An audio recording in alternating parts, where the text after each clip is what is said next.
In today's video, I'm going to teach you how to sign your own document in DocuSign.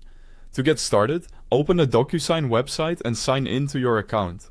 Once you're logged in, look for the option that says Start or Send an envelope. This is where you begin the process of preparing a document for signature. Next, select Upload to add your document. Choose the file you want to upload from your computer, then wait a moment for the upload to finish.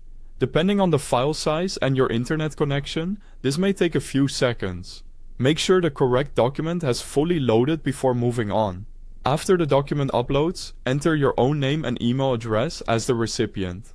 This tells DocuSign that you are the person who will be signing the document.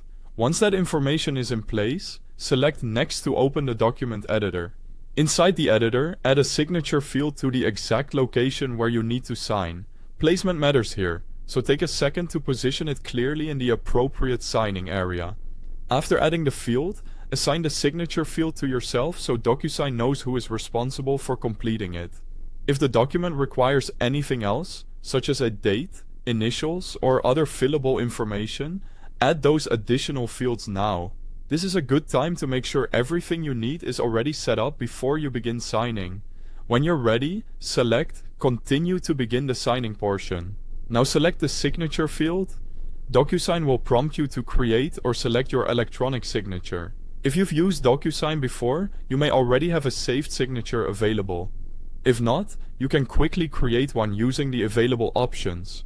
Once it looks right, place your signature in the required location. After that, complete any remaining required fields in the document. Take your time here, so nothing important gets missed. When all required areas are filled in, review the entire document carefully.